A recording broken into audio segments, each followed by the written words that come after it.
She is known as a cold-hearted, rich, and elegant young lady. So why is she asking for a kiss from this seemingly ordinary guy? Yeah, I know it happens every time in the manga, but this time he is not an ordinary guy. He just wants to live a peaceful life. So how did he get into this situation? To find out, watch the video till the end and like and subscribe. He calls out as his mind drifts to thoughts of the calm, ordinary life he had before that day.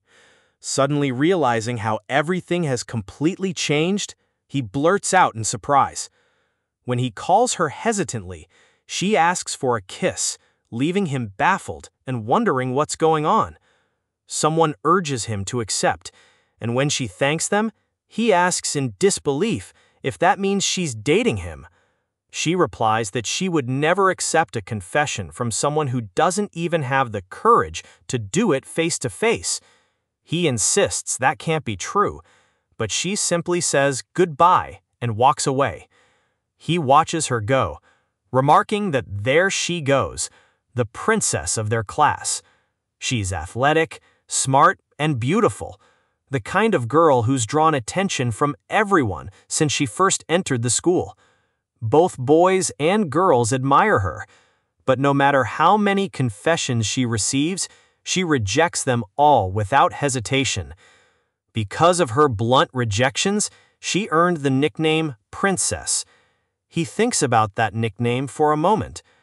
A classmate teases him, asking if he's interested in her, to which he quickly replies not to be ridiculous, since he can't stand that kind of attitude. The classmate laughs, asking if that's really true, and says he wants to take his own shot at her. When he calls him easy, as always, the other one says he just doesn't get it. His friend then explains that men are creatures who want to climb the most unreachable mountains simply because they exist, though he admits that personally he can't relate to that kind of feeling. The friend adds that maybe he doesn't need to, making him curious what that means.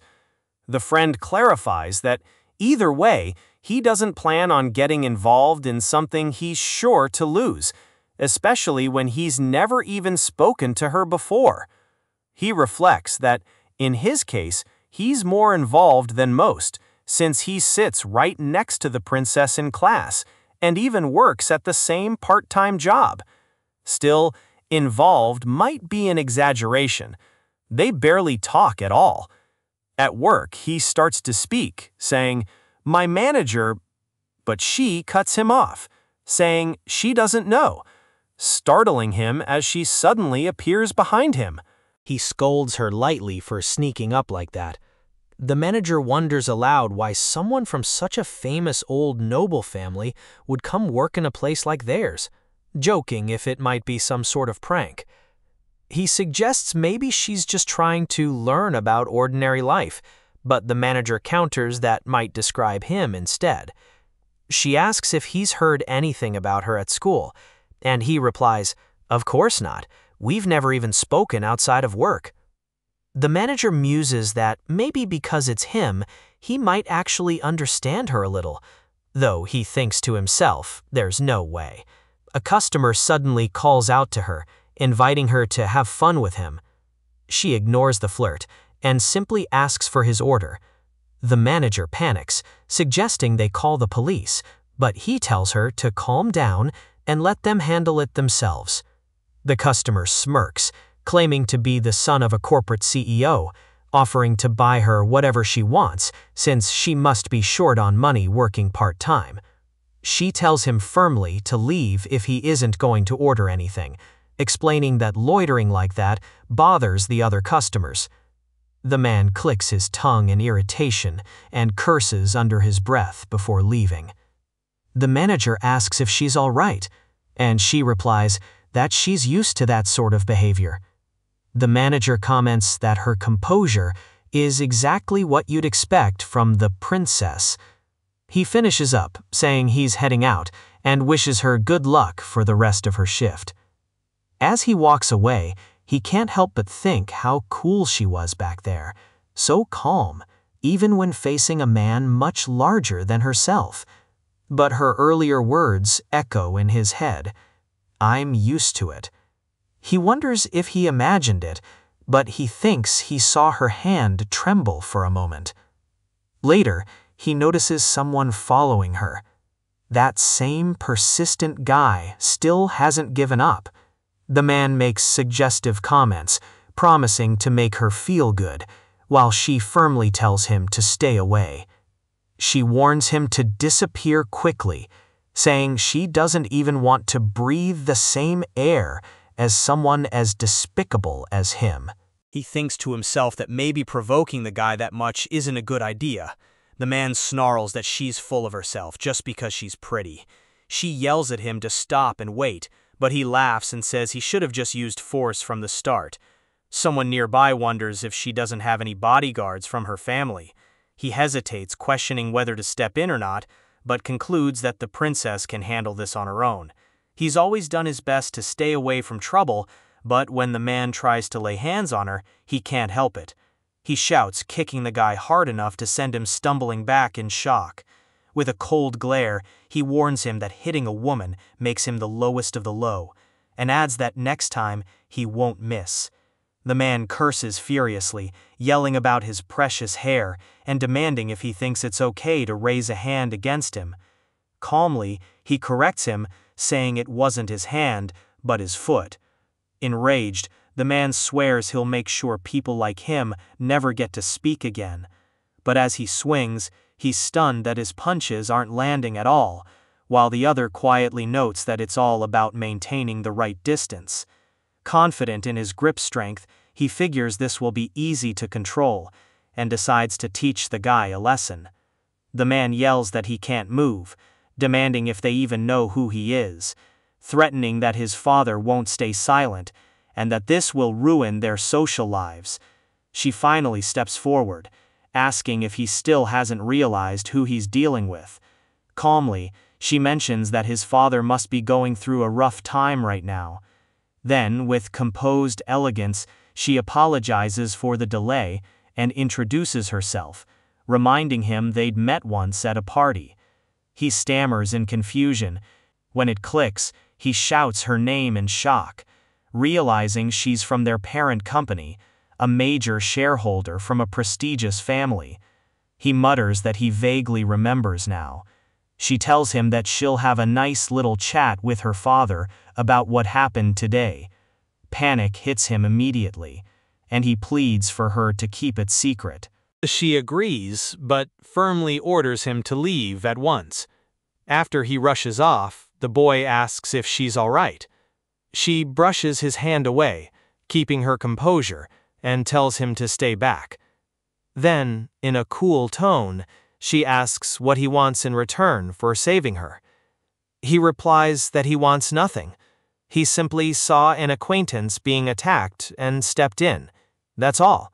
He expresses relief that she's unharmed. She gives a short nod, saying she understands, but then tilts her head, surprised, and asks if that's really all. He confirms it, though he can't help but think it'd be rude to mention how her hand had been trembling earlier. Suddenly, she laughs slightly. When he asks what's wrong, she says it's nothing, that she understands now. Then, a little hesitantly, she thanks him for saving her. With that, she says goodbye and walks away. He almost calls out to her, but stops himself, wondering if he should offer to walk her home. In the end, he decides it's too late. Meanwhile, she laughs quietly to herself, thinking that was all, and wondering why he tried so hard over something so small. Later, her butler asks what happened, but she casually brushes it off, saying she just tripped on a stone. Then she pauses and asks if he could tell her something. The next day, he finds himself wondering why he got involved in that whole mess yesterday. The manager reminds him to smile, and he agrees half-heartedly, sighing as he recalls that his usual policy is to stay out of troublesome things. Still, Something about his behavior today feels strange. He notices that she's been acting oddly all day. Everywhere he goes, he somehow interacts with her. Whenever their eyes meet, she winks, leaving him wondering if something's wrong with her eye. Later, she even sits next to him, smiling in a way he's never seen before, though she insists the seat was just empty. By the end of the day, he realizes she's been giving him subtle signals every time they meet, and before long, strange rumors start to spread. He's stunned, realizing his quiet school life has completely fallen apart. To get away from it all, he buries himself in his part-time job, exhausted. As he's getting ready to leave, he tells the manager he's heading out first. She wishes him well and asks if he's okay. He tells her not to worry and feels relieved that their shifts don't overlap today. Just then, she appears, greeting him with a calm, "Good work today." He replies that she worked hard too. She looks at him with a teasing expression and says she doesn't think he should be undressing in front of a lady. Startled, he quickly apologizes, asking why she's there, since he thought she had the day off. She tells him she came because she had something to talk about. He panics inwardly, wondering if he did something wrong, since he thought he'd managed to get through the day without any trouble.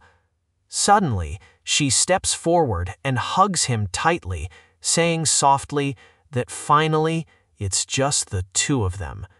He freezes, asking what she's doing. She answers simply, "I'm hugging you." She shouts, "That's not what I meant." She wants to know why. She leans in closer, sniffing him lightly, and murmurs that he really is something.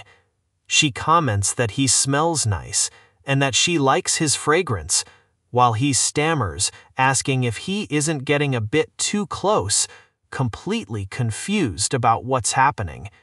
He stares in disbelief, wondering if this is really that same princess. Realizing this could turn bad in multiple ways, he tells her to let him go. She refuses, which he admits was a clever move. He sighs, asking what he has to do to make her let go. She mutters something softly about herself that he doesn't quite catch. Then she looks him in the eyes and says, "That's right. When you want to say something, you have to say it while looking the other person in the eye." With a playful smirk, she adds, "If you kiss me, I'll let you go."